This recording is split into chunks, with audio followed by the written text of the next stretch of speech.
Thank you again for joining us this week with Coppermine Education. My name is Alex Jacobs, and we're picking up from last week when I mentioned we were going to go over the 9 steps to entrepreneurship. And this is one of my favorite topics to talk about. It's really taking something from nothing and really mapping out how we're going to create our company. And it starts with you. It starts with you at home and understanding, okay, today is the day. This is the moment that I really want to change my life. I want to do something differently than what I've done for 5 years, 1 year, 2 years, whatever it may be. I really want to have a catalyst to do something new. And it's okay. It's some soul searching right now, and it's understanding this is the day. So there's fear. We're in a COVID-19 crisis right now. There's uncertainty and those sort of things, and there's fear all around us. And there's always going to be some sort of fear. There's going to be some sort of thing that might hold you back. But what I've always known, and I've told people, fear is a very, very powerful emotion. It holds people back in many, many parts of their life. But the most powerful emotion that we have is hope. Hope trumps fear in every aspect. There's hope for future achievement. There's hope for love. There's hope for friendship. There's hope for so many different things.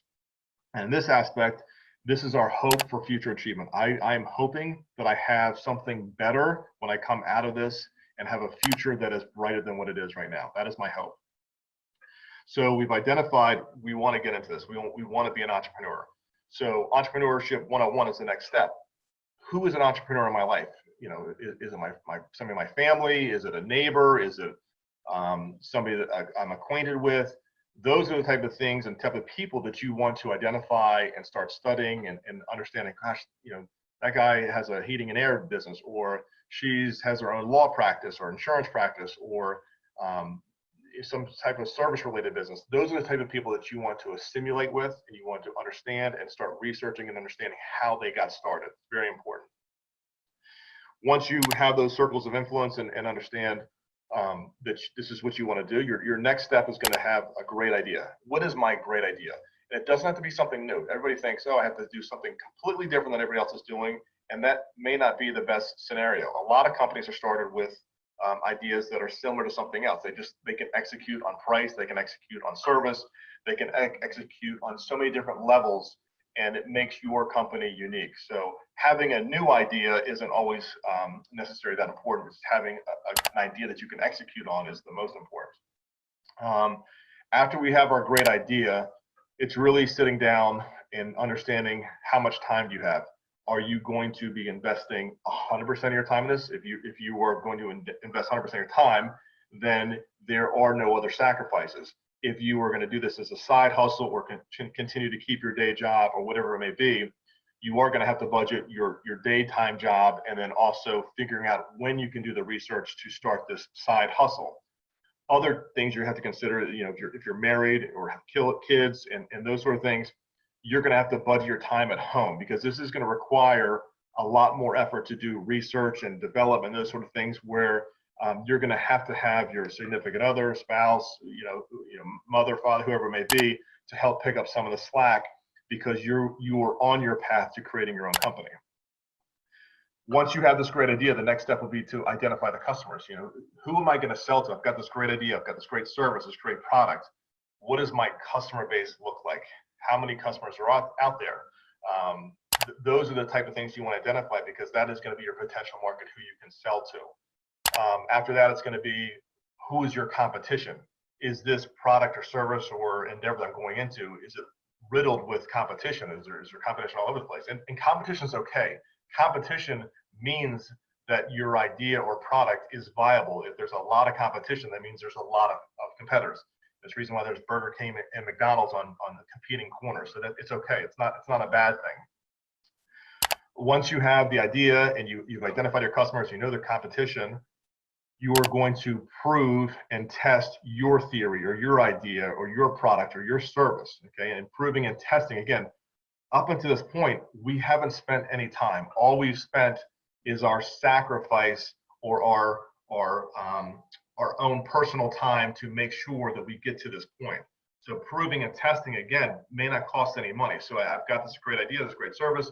I've got my pricing structure in place. I've got my marketing piece in place. I'm going to go ask my friend, my relative, my cousin, my neighbor, whoever it may be, hey, I have this product or service.